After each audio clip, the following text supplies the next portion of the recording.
কেউ বলছে কলকাতা দখল করে নেব, কেউ বলছে আপনার কি বলে সেভেন সিস্টার দখল করে নেবে, কেউ বলছে চট্টগ্রাম দখল করে নেবে। দুটো দেশে না দেশপ্রেমিকের এখন ছড়াছড়ি করছে, দুটো দেশেই। বেটারা দূর দেশের যারা এত ভালো স্বঘোষিত দেশপ্রেমিকের একটা হুঁশ না একটুও, যে বাংলাদেশের ইন্ডিয়া থেকে যে পরিমাণ খাদ্য সামগ্রী যায়, যদি পাকিস্তান থেকে নিয়ে আসার চেষ্টা করে লঞ্চে করে জাহাজে করে 14 থেকে 15 দিন টাইম লাগবে, আর আমাদের ইন্ডিয়া থেকে কয়েক ঘন্টায় বাংলাদেশে পৌঁছে যাবে। চীন থেকেও যদি নিয়ে আসে দীর্ঘদিন টাইম লেগে যাবে। তাদের কোনো হুঁশ না। আর আমাদের দেশের যারা বড় বড় দেশপ্রেমিক হয়ে উঠেছে, ওদের একটু হুঁশ নাই যে আমাদের বিদেশ নীতি কি বলছে, পররাষ্ট্রনীতি কি বলছে। আমাদের এই বিষয়ে মন্তব্য করা অনুচিত। আমাদের দেশও তো চাইছে বাংলাদেশের সাথে সুসম্পর্ক, চাইছে কি চাইছে না?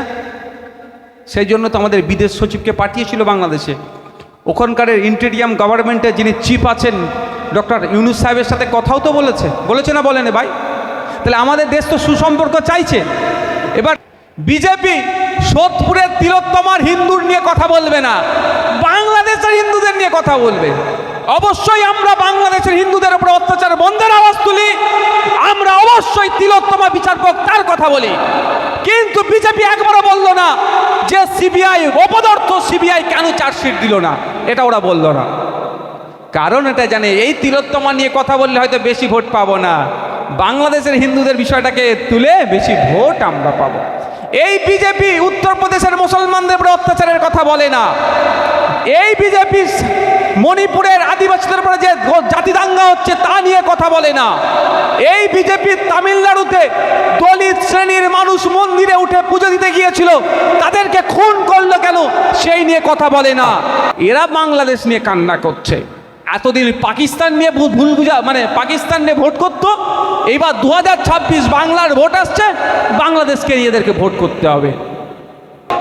তাই আমরা দেশপ্রেমিক শাস্তে গিয়ে এমন কথা বলবো না যাতে আমাদের দেশের মাথা হ্যাট হয়। আর মমতা ব্যানার্জি তো শুভেন্দু অধিকারীর থেকে একটা পা এগিয়ে গিয়েছে। মমতা ব্যানার্জি কি বললেন? বাংলাদেশে শান্তি বাহিনী পাঠাতে হবে। ওরে বাবা, শান্তি বাহিনী, পিস ফোর্স যেটা আছে ইউনাইটেড নেশনের, একটু গুগলে টাইপ করে দেখবেন তো কোথায় কোথায় পাঠিয়েছে, কেন কেন পাঠিয়েছে। উনি এক কদম এগিয়ে গেলেন, বলছে যদি পারি তো বাংলাতে নিয়ে চলে আসবো। আরে এইগুলো যেগুলো আছে খেতে দাও না, এদের রেশন চুরি করে নিচ্ছে তোমার দলের লোকেরা, আবার ওপর বাংলার হিন্দুদেরকে বলছে নাকি উনি নিয়ে আসবেন। এই বাচ্চাদের মিড ডে মিল চুরি করে নিচ্ছে তৃণমূলের দলের লোকেরা। মানে এক কদম এগিয়ে, শুভেন্দু অধিকারীর থেকে এক কদম এগিয়ে। ভালো কথা। তুমি তো আবার নিজেকে বলো মুসলিম দরদি। তাহলে উত্তরপ্রদেশের সাম্বালের মুসলমানদেরকে রক্ষা করার জন্য কোন বাহিনী পাঠাতে হবে বললেন না তো? উত্তরাখণ্ডের মসজিদে আজান দিতে গেলে নাকি প্রশাসনের পারমিশন লাগবে, যেটা সম্পূর্ণ সংবিধানের 25 নম্বর ধারাকে উল্লঙ্ঘন করলো, আক্রমণ করলো। সেই জন্য তো দুটো কথা বলতে শুনলাম না মমতা বন্দ্যোপাধ্যায়কে। তাহলে উত্তরাখণ্ডের আইন শাসন ব্যবস্থা প্রতিষ্ঠার জন্য কোন বাহিনী পাঠাতে হবে প্রশ্ন করবেন না? এই প্রশ্ন করে বলেই তো নওশাদ সিদ্দিকী বিজেপির দালাল, এই প্রশ্ন করে বলেই তো নওশাদ সিদ্দিকী মুসলমানদের দল। মমতা ব্যানার্জিকে প্রশ্ন করতে হবে না। 2.5 বছর ধরে মণিপুরে জাতি দাঙ্গা চলছে, 400-র অধিক মানুষ মারা গিয়েছে, হাজার হাজার মানুষ ঘর ছাড়া, মন্দির থেকে শুরু করে গির্জা থেকে শুরু করে বিভিন্ন জায়গায় আগুন লাগানো হচ্ছে, ওখানকার মানুষ ক্ষতিগ্রস্ত হচ্ছে। 2.5 বছর ধরে আটকাতে এটাকে বন্ধ করতে পারছে না। তাহলে কোন বাহিনী পাঠানোর দরকার? ওখানে তো বাহিনী পাঠাতে হবে, সেটা বললেন না। মানে সবার ধান্দা কি বলুন তো? ভোট। এখন কিছু কিছু আমাদের ইন্ডিয়া থেকে এমন কিছু মন্তব্য হচ্ছে বা বাংলাদেশ থেকে হচ্ছে, দুই দেশের সুসম্পর্ক গড়ে তোলাতে ধাক্কা লাগছে। এক শ্রেণীর মানুষ বলছে বাংলাদেশে নাকি একদম শেষ করে ফেলছে হিন্দুদেরকে, সম্পূর্ণ এটা অসত্য কথা। আবার একটা শ্রেণীর মানুষ বলছে বাংলাদেশে কিছুই হচ্ছে না, হিন্দুরা খুব ভালো আছে, এটাও আমি বলছি সম্পূর্ণ মিথ্যে কথা। বাংলাদেশে হচ্ছে, ওখানকার সংখ্যালঘু হিন্দুদের উপর অত্যাচার হচ্ছে। 66টা মামলা হয়েছে। আজ থেকে এক সপ্তাহ 10 দিন আগেকার রিপোর্ট বলছি, 70 জনকে অ্যারেস্ট করেছে ওখানকার হিন্দুদের উপর অত্যাচারের কারণে। আপনি একটু চোখটা বন্ধ করলে বুঝতে পারবেন। সাম্বালের কথা একটু আগে বলছিলাম, খেয়াল আছে? মসজিদের নিচে নাকি মন্দির আছে, সার্ভে করতে গিয়েছিল, সার্ভেকে কেন্দ্র করে বদনুবাদ হয়েছে, পুলিশ গুলি চালিয়ে 5-6 জনকে মেরে দিল। ওখানে কারা ছিল? কাদেরকে মেরেছে? সংখ্যালঘু মুসলিম, সংখ্যাগুরুদের সরকার চলছে ওখানকার, হিন্দু সংখ্যাগুরুদের, হিন্দুত্বের ধ্বজাধারী সংখ্যাগুরুদের সরকার সংখ্যালঘু মুসলিমদের মেরে দিল। আর যদি চোখটা বন্ধ করে ওপার বাংলায় আমরা দেখি, বুঝতে পারছেন না আমি কি বলছি? কি বাইরে আছে? মায়ানমারে কি হয়েছিল? ওখানকার সংখ্যালঘু মুসলমান ছিল, ওদের উপরে সরকার দ্বারা কিভাবে কেটে তছনছ করেছে মুসলমানদেরকে। আপনি শ্রীলঙ্কায় চলে যান, তামিল ওখানকার সংখ্যালঘু ছিল, ওখানকার যারা সংখ্যাগুরু তামিলদের উপরে কি অত্যাচার নামিয়ে নিয়ে এসেছিল। এইরকম সারা দেশে যদি আপনি ঘোরেন, পৃথিবীতে ঘোরেন, আমেরিকাতে চলে যান, সাদা চামড়ার মানুষরা ওখানে আছে সংখ্যাগুরু, অত সংখ্যাই বেশি, আর কালো চামড়ার মানুষ ওখানকার সংখ্যালঘু সংখ্যায় কম, তাদের উপরে দমন পীড়ন হচ্ছে, সারা পৃথিবীতে হচ্ছে। কিন্তু এখানকার একটা রাজনৈতিক দল নয়, বিজেপি সেটা ভোটে ক্যাশ করতে চাইছে। বিজেপি সোদপুরের তিলোত্তমার হিন্দুর নিয়ে কথা বলবে না, বাংলাদেশের হিন্দুদের নিয়ে কথা বলবে। অবশ্যই আমরা বাংলাদেশের হিন্দুদের উপর অত্যাচার বন্ধের আওয়াজ তুলি, আমরা অবশ্যই তিলোত্তমা বিচারপক তার কথা বলি। কিন্তু বিজেপি একবারও বলল না যে সিবিআই অপদার্থ, সিবিআই কেন চার্জশিট দিল না, এটা ওরা বলল না। কারণ এটা জানে এই তিলোত্তমা নিয়ে কথা বললে হয়তো বেশি ভোট পাবো না, বাংলাদেশের হিন্দুদের বিষয়টাকে তুলে বেশি ভোট আমরা পাবো। এই বিজেপি উত্তরপ্রদেশের মুসলমানদের উপরে অত্যাচারের কথা বলে না, এই বিজেপি মণিপুরের আদিবাসীদের উপরে যে জাতি দাঙ্গা হচ্ছে তা নিয়ে কথা বলে না, এই বিজেপি তামিলনাড়ুতে দলিত শ্রেণীর মানুষ মন্দিরে উঠে পুজো দিতে গিয়েছিল, তাদেরকে খুন করলো কেন সেই নিয়ে কথা বলে না। এই বিজেপি দলিত হওয়ার জন্য এসইউভি গাড়ি চেপে ঘুরছিল, তাকে গাড়ি থেকে নামিয়ে পিটিয়েছে, এর বিরুদ্ধে কথা বলে না। এই বিজেপির আমলে সারা দেশে প্রায় 13,000 দলিতদের উপরে আক্রমণ কেন হলো সেটা বন্ধ হওয়া দরকার। পিছড়ে বর্গের হিন্দু, অনগ্রসর হিন্দুদের উপরে আক্রমণ কেন হচ্ছে সেটা বন্ধ হওয়া দরকার, এই কথা বলে না। এরা বাংলাদেশ নিয়ে কান্না করছে। এতদিন পাকিস্তান নিয়ে ভুল বুঝা, মানে পাকিস্তান নিয়ে ভোট করতো, এইবার 2026 বাংলার ভোট আসছে, বাংলাদেশকে এদেরকে ভোট করতে হবে। আমি আপনাদের বলবো, বাংলাদেশ আন্তর্জাতিক বিষয়, আমাদের সামনে কেউ যদি জ্ঞান দিতে আসে বাংলাদেশ নিয়ে কথা বলুন, সর্বপ্রথম কি বলবেন? আন্তর্জাতিক বিষয় দেশের প্রধানমন্ত্রীকে কথা বলতে বলো। প্রধান, আমি একটা কথা বলে দেব, কিছু একটা বললাম যেটা আমাদের পররাষ্ট্র নীতির বাইরে। এবার আমাদের দেশও তো চাইছে বাংলাদেশের সাথে সুসম্পর্ক, চাইছে কি চাইছে না? সেই জন্য তো আমাদের বিদেশ সচিবকে পাঠিয়েছিল বাংলাদেশে। ওখানকার ইন্টেরিয়াম গভর্নমেন্টের যিনি চিফ আছেন ডক্টর ইউনুস সাহেবের সাথে কথাও তো বলেছে না, বলেনি ভাই? তাহলে আমাদের দেশ তো সুসম্পর্ক চাইছে। এবার আমি এমন একটা কথা বললাম, আমাদের বিদেশ সচিব গিয়ে কথা বলল, আর সেখানে যদি ওই ভিডিও রেকর্ডটা বার করে দেখায়, এই দেখো তোমাদের এক নেতা কাঁতা এই আমাদের সম্পর্কে এটা বলছে, তোমরা কি এটাকে মানো? তাহলে আমাদের দেশের মাথাঘাট হবে না ওখানে? তখন শুভেন্দু অধিকারী জবাব দিতে যাবে না নওশাদ সিদ্দিকী জবাব দিতে যাবে না মমতা ব্যানার্জি জবাব দিতে যাবে? এরা কেউ জবাব দেবে না, আমাদের দেশকে জবাব দিতে হবে। তাই আমরা দেশপ্রেমিক শাস্তে গিয়ে এমন কথা বলবো না যাতে আমাদের দেশের মাথা হ্যাট হয়। আর মমতা ব্যানার্জি তো শুভেন্দু অধিকারীর থেকে একটা পা এগিয়ে গিয়েছে। মমতা ব্যানার্জি কি বললেন? বাংলাদেশে শান্তি বাহিনী পাঠাতে হবে। ওরে বাবা, শান্তি বাহিনী, পিস ফোর্স যেটা আছে ইউনাইটেড নেশনের, একটু গুগলে টাইপ করে দেখবেন তো কোথায় কোথায় পাঠিয়েছে, কেন কেন পাঠিয়েছে। উনি এক কদম এগিয়ে গেলেন, বলছে যদি পারি তো বাংলাতে নিয়ে চলে আসবো। আরে এইগুলো যেগুলো আছে খেতে দাও না, এদের রেশন চুরি করে নিচ্ছে তোমার দলের লোকেরা, আবার ওপর বাংলার হিন্দুদেরকে বলছে নাকি উনি নিয়ে আসবেন। এই বাচ্চাদের মিড ডে মিল চুরি করে নিচ্ছে তৃণমূলের দলের লোকেরা। মানে এক কদম এগিয়ে, শুভেন্দু অধিকারীর থেকে এক কদম এগিয়ে। ভালো কথা, তুমি তো আবার নিজেকে বলো মুসলিম দরদি। তাহলে উত্তরপ্রদেশের সাম্বালের মুসলমানদেরকে রক্ষা করার জন্য কোন বাহিনী পাঠাতে হবে বললেন না তো? উত্তরাখণ্ডের মসজিদে আজান দিতে গেলে নাকি প্রশাসনের পারমিশন লাগবে, যেটা সম্পূর্ণ সংবিধানের 25 নম্বর ধারাকে উল্লঙ্ঘন করলো, আক্রমণ করলো। সেই জন্য তো দুটো কথা বলতে শুনলাম না মমতা বন্দ্যোপাধ্যায়কে। তাহলে উত্তরাখণ্ডের আইন শাসন ব্যবস্থা প্রতিষ্ঠার জন্য কোন বাহিনী পাঠাতে হবে? প্রশ্ন করবেন না? এই প্রশ্ন করে বলেই তো নওশাদ সিদ্দিকী বিজেপির দালাল, এই প্রশ্ন করে বলেই তো নওশাদ সিদ্দিকী মুসলমানদের দল। মমতা ব্যানার্জিকে প্রশ্ন করতে হবে না। 2.5 বছর ধরে মণিপুরে জাতি দাঙ্গা চলছে, 400-র অধিক মানুষ মারা গিয়েছে, হাজার হাজার মানুষ ঘর ছাড়া, মন্দির থেকে শুরু করে গির্জা থেকে শুরু করে বিভিন্ন জায়গায় আগুন লাগানো হচ্ছে, ওখানকার মানুষ ক্ষতিগ্রস্ত হচ্ছে। 2.5 বছর ধরে আটকাতে কেউ এটাকে বন্ধ করতে পারছে না। তাহলে কোন বাহিনী পাঠানোর দরকার? ওখানে তো বাহিনী পাঠাতে হবে, সেটা বললেন না। মানে সবার ধান্দা কি বলুন তো? ভোট। আপনাকে এখন ঘরের মধ্যে ঢুকিয়ে ফেলেছে মমতা ব্যানার্জির চাবি, এখন মমতা ব্যানার্জির হাতে। ও খেতে পান না পান দেখার দরকার নেই, ঘরে তো ভরে ফেলেছি। পশ্চিমবাংলার মুসলমানদের ভোট পকেটে ভরে নিয়েছি। এবার পশ্চিমবাংলার হিন্দু ভোট যেটা হাতছাড়া হয়ে গিয়েছে, সেটাকে ফিরিয়ে আনতে হলে কি হবে? দীঘায় জগন্নাথ মন্দির করতে হবে।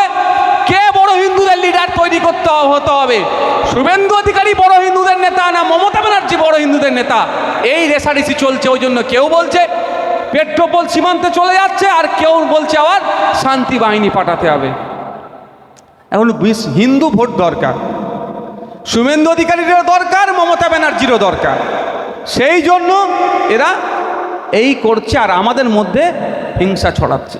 আচ্ছা বলুন তো, আমাদের পশ্চিমবাংলার কথা বলছি, বেশ কয়েকটা চ্যানেলে রীতিমতো যেভাবে খবর করছে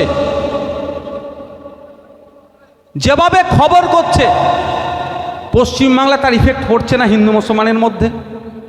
তাহলে পশ্চিমবাংলার শাসনে কে আছে? তৃণমূল। তার সুপ্রিমো শাসন কার্যের সরকারের প্রধান আছে।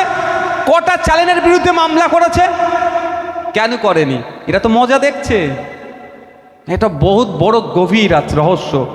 একজনকে দিয়ে এখানে এসে প্রোগ্রাম করাবে, কি বলবে?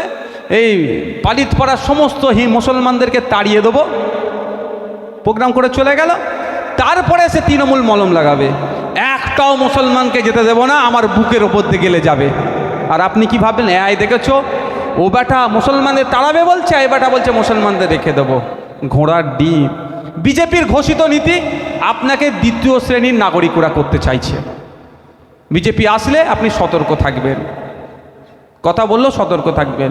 আর যদি আপনার আপন লোক এসে আপনাকে ছুরি চালিয়ে দেয়, বুঝতে পারবেন কেমনভাবে ছুরি চালাচ্ছে। বলে আমি শেষ করব, অনেক বকে ফেললাম, নেতাদের মতো বক্তব্য দিয়ে ফেললাম। আপনি এই জায়গায় আছেন, এই জায়গায় আছে, কেউ যদি আমাকে মারতে আসে, আমি ধরছি সিকিউরিটি নাই আমার কাছে, তাহলে আমার যতটুকু ক্ষমতা আছে এটা আমি রুখবো তো ভাই। একটা বিড়ালকে দেবেন, বিড়াল পোষা বিড়াল হলেও হাত তুলে দেবেন, ও হাত তুলে আগে, তাহলে রুখবো তো নাকি ভাই? আমাকে যদি কেউ মারতে আসে, তাহলে আমার যা ক্ষমতা আছে আমি সেটা দিয়ে রুখবো। আর যদি আমার হাত পা বেঁধে দেওয়া হয়, রুখতে পারবেন? বিজেপি যদি আপনার সামনে লড়তে আসে, গণতান্ত্রিক প্রক্রিয়ায় আপনি লড়ে নিতে পারবেন। আর তৃণমূল হাত পা বেঁধে আপনাকে জবাই করার চেষ্টা করবে। আমি তার উদাহরণ দিচ্ছি। বাইরে কি বলছে? আমরা বিজেপির হাত থেকে বাঁচাবো। ভালো কথা। আপনাকে কোথায়? বলছে ঘরে ঢুকে পড়। বাইরে বিজেপি আসে, কামড়ে নেবে, শেষ করে দেবে, তোরা ঘরে ঢুকে পড়। বিশ্বাস করে ঘরে ঢুকে গেলেন, বাইরে দিক দিয়ে তালা মেরে দিয়েছে। এখন না খেতে দিচ্ছে, না পানি দিচ্ছে, না শিক্ষা দিচ্ছে, না চাকরি দিচ্ছে, কিছুই দিচ্ছে না। ভেতরে আপনাকে না খেয়ে দোদকে মারার চেষ্টা তৃণমূল করছে। আর বিজেপি বলছে প্রকাশ্যে মারবো। যে প্রকাশ্যে তার সাথে লড়ে নিতে পারবে, কিন্তু ঘরের মধ্যে যখন ঢুকিয়ে তালা মেরে দিয়েছে, হাত যখন বেঁধে দিয়েছে, আর আপনার কোনো লাইন নাই। আপনার লাইন আছে নাকি বলুন না? আছে লাইন? আজকে আর লাইন নেই। পায়ের নিচে এখনো হলেও যদি একটু মাটি থাকে, ভাবুন। আমি ওই জন্য বলছি একটু ভাবুন, বলার কারণটা একটু ভাবুন যে বিজেপির সাথে লড়ে নেবেন সামনে থেকে। আপনাকে ঘরের মধ্যে ভরে যারা তালা মেরে দিচ্ছে তো আপনাকে খেতে দিচ্ছে, আপনি রেশন পাচ্ছেন ঠিকঠাক? রেশনে গুলি মারুন। আপনি যে শ্রম দিচ্ছেন তার শ্রমের মূল্যায়ন হচ্ছে? এখানে যারা আছেন ম্যাক্সিমাম তো এই এলাকা তো বিভিন্ন কোম্পানিতে কাজ করেন তো নাকি? হ্যাঁ, সব ইএসআই হয়েছে আপনাদের? যারা শ্রমিক আছে হাত তুলুন তো, যাদের ইএসআই আছে। হ্যাঁ, তা আপনাকে তো মেরে দোদকে মারছে ইএসআই, বুঝতে পারছেন তো?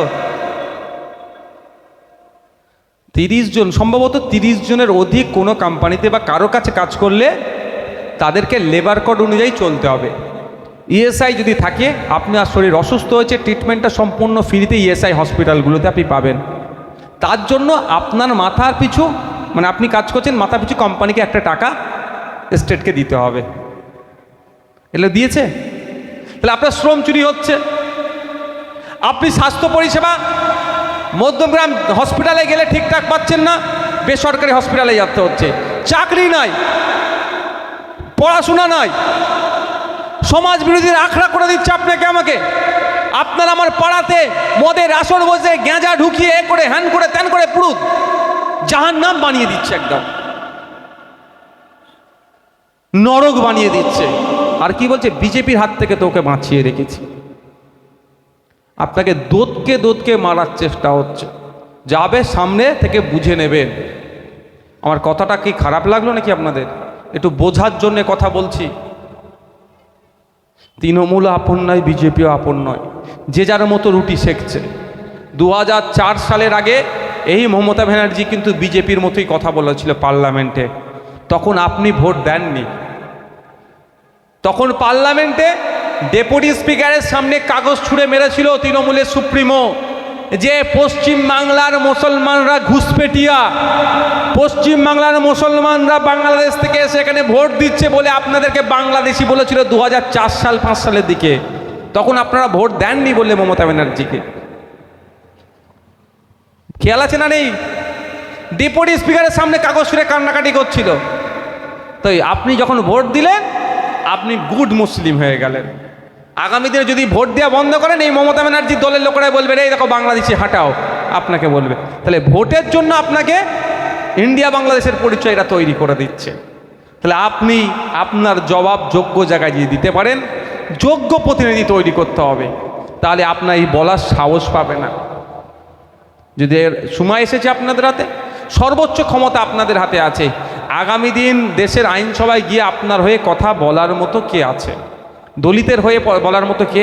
আদিবাসীর হয়ে বলার মতো কে? মুসলিম সব পিছিয়ে বর্গের হয়ে বলার মতো লোক তৈরি করতে হবে।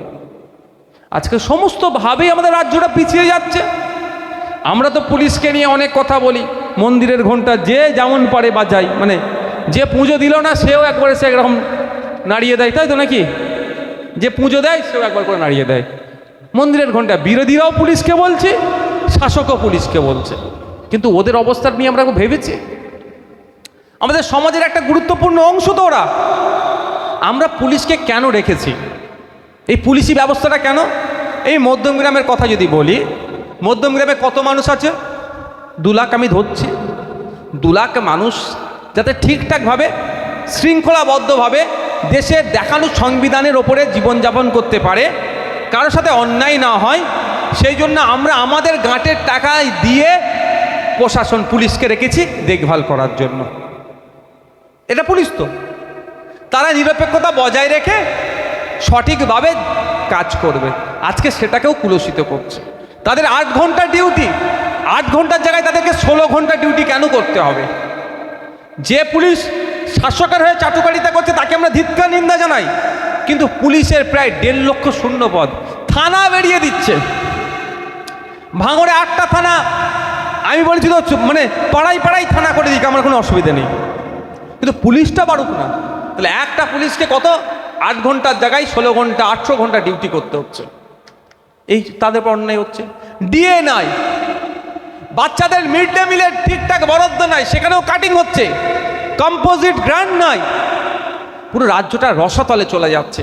আর আপনাকে আমাকে 1000 টাকায় 1200 টাকায় লক্ষ্মীর ভাণ্ডারে মাতিয়ে রেখেছে আমার মাগুলোকে, আর বাপগুলোকে মাতাল, ছেলেগুলোকে মাতাল বানানোর জন্য পাড়াতে পাড়াতে লিগাল ইলিগাল মদের দোকান খুলে দিয়েছে। মমতা ব্যানার্জি সরকার ক্ষমতায় আসার পরে 1000 শিক্ষা প্রতিষ্ঠান করেছে কি বলতে পারবো না, আমার তো মনে হয় করেনি, কিন্তু প্রায় 21000 মদের দোকান করে দিয়েছে। লিগাল সার্টিফিকেট সহ প্রায় 21,000 মদের দোকান করে দিয়েছে। ভাবছেন তো? একটু ভাবুন, ওই মদের দোকানে যে কারা হই করবে আমার আপনার বাড়ির ছেলেরা। শিক্ষা প্রতিষ্ঠানটা গড়ে দেবে না, কারণ শিক্ষা প্রতিষ্ঠান গড়লেই কী হবে? প্রশ্ন করবে, প্রশ্ন করলেই তাতে সমস্যা। প্রশ্ন করা যাবে না, বাবু তোমার কি লাগবে বলো, দিয়ে দিচ্ছে। তাই আমি আপনাদের কাছে অনুরোধ করব, যখন ভোটের সময় আসবে একটু মাথাটা ঠান্ডা করে ভোটটা সঠিক জায়গায় দিন। সঠিক জায়গায় না দিতে পারলে আমাদের দুরবস্থা ছাড়া আর কিছুই হবে না। আমাদেরকে ফ্যাল করে তাকিয়ে থাকতে হবে। আপনি বলুন তো, এসটি কোটায়, শিডিউল কাস্ট যে কোটা আছে, সেই কোটায় মুসলিম চাকরি করবে কেন? ওটা দলিত ভাইদের জন্য তো সংরক্ষণ করা হয়েছে, তাদের অধিকার তাদেরকে দেওয়া হয়েছে, কেন করবে? এসটি কোটায় উচ্চবর্ণের মানুষ চাকরি করছে, কেন করবে? এটা নিয়ে বলার লোকের আজকে অভাব। ওটা তো আপনার আদিবাসী ভাইদের, দলিত ভাইদের জন্য সংরক্ষণ, কিন্তু টাকা দিয়ে ওই জায়গাগুলোতে করে দিচ্ছে। ওবিসি কোটাতে ঠিক মতো ওবিসিদেরকেও আপনার নিয়োগ হচ্ছে না, মামলা চলছে সরকারের ব্যর্থতার জন্য, সুপ্রিম কোর্টে মামলা চলছে, কিন্তু রাজ্য সরকার চাইলে বিধানসভা থেকে বিলটা ঠিকঠাকভাবে পাস করাতে পারে, সেটাও করছে না। এই বিষয়গুলো নিয়ে আমাদেরকে সোচ্চার হতে হবে। আমি আবারও অনুরোধ করছি, কত হয়েছে গো জেনে আসুন, এক্স্যাক্ট ফিগারটা জানা, যে আমি অনুরোধ করছি যখন আপনি ভোটটা দেবেন ওই সময় মাথার অন্তর ঠান্ডা রাখুন। যা টাকা পয়সা, বিরিয়ানির প্যাকেট যা দিচ্ছে সব নিয়ে নেবেন, ছাড়বেন না। ভোট দেওয়ার সময় মাথাটা ঠান্ডা করে সঠিক জায়গায় ভোটটা দিলেই আপনার অধিকার কেউ ছিনিয়ে নিতে পারবে না। আর আপনাদেরকে সজাগ হতে হবে। ফান্ডামেন্টাল রাইটস যেমন আছে, ফান্ডামেন্টাল ডিউটিসটা পালন করতে হবে, সংবিধানের 51 ধারাতে আছে। সকলে ভালো থাকবেন।